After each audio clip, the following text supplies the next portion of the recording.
Alexa Bliss and Lily are coming for the 12-time Women's Champion Charlotte Flair. Legendary Melina has her first match in Impact Zone. Jade Cargill squashes Kiera Hogan. And yeah, Becky Lynch is back to squash Bianca Belair. Welcome everyone to Ring the Bell, this is DS and this is Women's Wrestling Weekly Review, where we recap mostly everything that happened in women's wrestling really quickly without Paloma. I know you guys love Paloma. Well, we just did the full SummerSlam weekend review with Paloma. She'll be here for all the monthly event review video, but this is just you and me quickly recapping everything that happened in this past week. Starting from this week's Raw. And this was a post-SummerSlam Raw, and we saw the celebration promo from the 12-time Women's Champion, Celine Dion. Just kidding, Charlotte Flair, a 12-time Women's Champion, although I feel like she is having a full-on Celine Dion diva moment. But here, she called her generic, she is the best, she's the champion, she is the queen, the opportunity, the generic segment. I did think it was kind of weird that they played her music and I thought it was an end, but then she cut the music and she went on to gloat even more. That was a choice. But what was really interesting was at the end when Alexa Bliss and Lily came out and said, Hi. Alexa Bliss and Charlotte Flair, the two golden girls of WWE, only really interacted once back in Survivor Series, and of course we all remember when Charlotte Flair basically destroyed Alexa Bliss in the promo battle, and the promo queen is upset about it, so I'm sure this promo battle between Alexa and Charlotte Flair will be amazing this time around. Again, this is battle of the two golden girls of WWE. Which one does WWE like more? I'm super excited to find out, so this will be very interesting. And I feel like WWE will give the care and the storyline and character depth into this feud. So I am excited about that. Satisfaction guaranteed for this feud. Next, we saw a tag match. The two losers of the SummerSlam match, Nikki ASH and Rhea Ripley, teamed up to face Nia Jax and Shayna Baszler. I actually really liked the backstage segment right before this match between Shayna and Nia, and Shayna almost sounded jealous that she went with Charlotte Flair last week. It was kind of cute, but their breakup is continuing. It's an ING, because in this match, we saw them having some major miscommunications. Again, I love this new era of Nia Jax. She's feeling herself, she's twerking, she's sexy, she's stink-facing, she's absolutely feeling her oats, especially in her hometown. But yeah, in this match, Nia and Shayna had some miscommunications where Nia hit Shayna multiple times by mistake, which is planting more seeds to her breakup. On the flip side, the tag team between Rhea and Nikki seems really cute, actually. Rhea seems like a big sister dealing with little sister obsessed with superheroes. This chemistry was actually really working for me, and I think in this position, Nikki ASH was getting some good crowd reaction. She is a formal WWE Raw Women's Champion, so we know that she's not a joke anymore. So I think in this tag division, maybe storyline with Rhea, she could really build up to a point where she will be treated more seriously when she gets that women's title again. For me, this tag match was satisfaction. And lastly, we saw the backstage interview, the Doudrop was talking about her walking away from Eva Marie. Doudrop was saying that she actually likes that name, so she's gonna keep it, but I can really read her mind saying that, damn it, I walked away from Eva, but they're letting me keep this freaking name! Doudrop, her name is stuck with her. But in this segment, we saw for the first time, I feel like, Eva Marie full force attacking Doudrop, smashing her head into that container box. I mean, of anything that Eva Marie did so far, I think this was one of the most legit things she did. Maybe this is a good thing, but also at the same time, we are breaking up another tag team. I did see some potential for Doudrop and Eva Marie as a tag team in this tag division,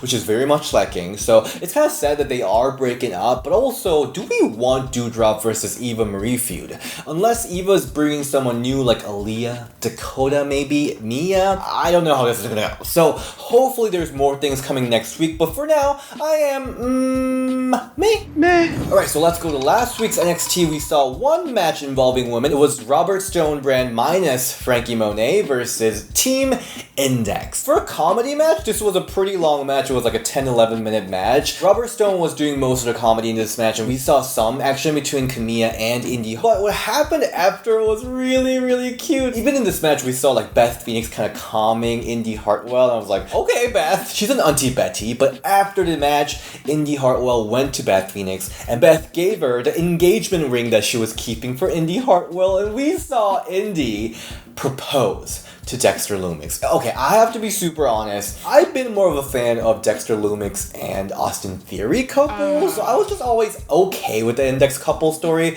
but this was so cute. Index is a full-on feminist. She knows what she wants, and she wants that Dexter Lumis hot body, kinky body, and she is proposing to Dexter Lumis. I thought it was so cute. It's an unconventional love storyline that I haven't seen this before in WWE, so I love it. This is 100% satisfaction.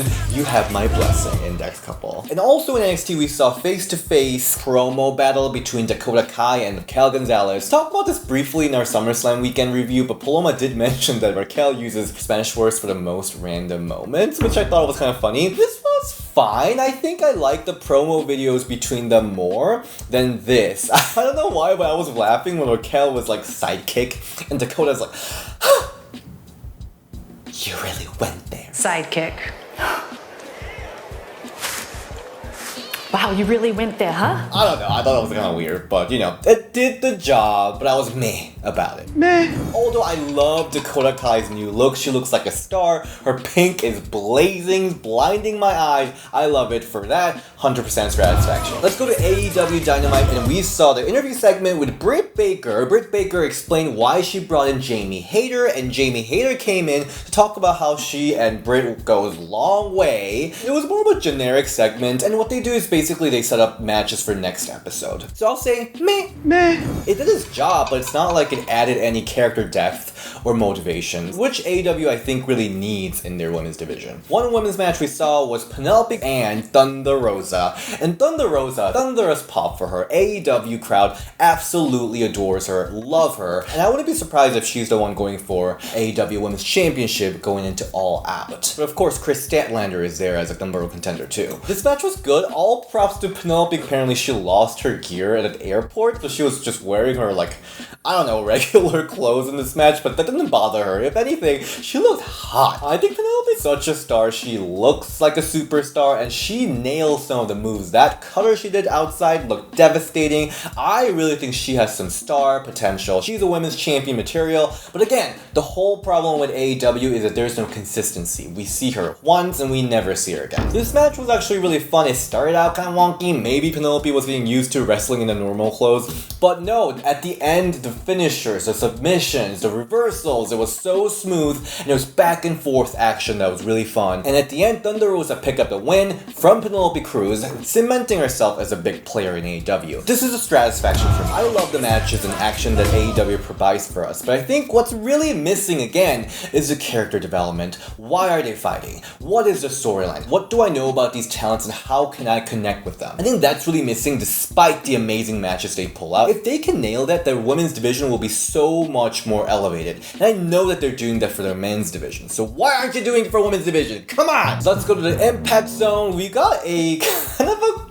bizarre segment. It was Madison Rayne in her talk show and Tennille Dashwood in her talk show too, and they were basically talking about why they decided to align themselves together. I was kind of confused. Are they filming in the same room but then like they filmed it separately? I don't know, like something about it was a little weird. I think the format was cute, but also I was so distracted by everything. I really don't understand why Madison Rayne came back and what she came back for, but we'll see how this goes. I do think there's a lot of potential between their partnership, so this could be good. But Impact to the match we've been waiting for. Melina Perez has her first match in Impact Zone, and it was against former NXT superstar Brandi Lauren. I actually don't think she ever showed up in NXT, so maybe I can say former NXT signee Brandi Lauren, who absolutely looks amazing. This match was more of a showcase match for Melina. I think the match served its purpose. It was not a 5-star match in any means, but the finishers that she showed, the California Dream, and then she rolled it around to make it into California Nightmare. I think that looked amazing, but also there's so many more great moves that Melina did not show in this match, which I'm excited to see in the Empower with Deonna Purrazzo. After this match, Knockout Champion and now AAA Women's Champion Deonna Purrazzo came out and attacked Melina with Drama King, and Trey Miguel came to save Melina. It's basically setting up for Impact Wrestling Special Emergence. I'll say Stratified, it again did its job. I would definitely say I wanted a lot more for the build between Deonna and Melina. I think it did its job, so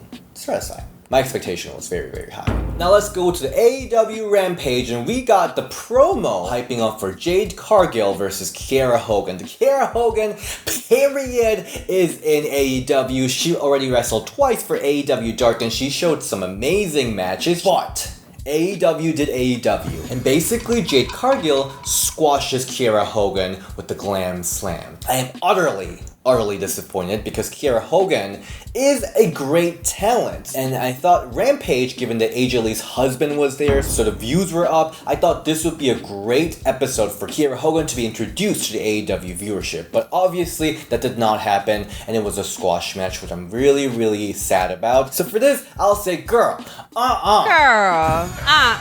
Hopefully AEW can finally keep their promise saying that this Rampage, the second show, will be where we will be seeing a lot of women. And lastly, SmackDown before SummerSlam. Now we know that Sasha Banks was not cleared to wrestle at SummerSlam, and she also was absent at SmackDown. In order to fill that void, we had Bianca Belair go through both Zelina Vega and Carmella in one night, really showing her dominance. I was meh about it, but obviously we can't do much about it because this is happening due to unforeseen circumstances regarding Sasha Banks. We saw Natalya come back after 3 weeks of being injured. I mean, that's kind of crazy that she just had surgery, she came back, and she's freaking Iron Woman of WWE for real.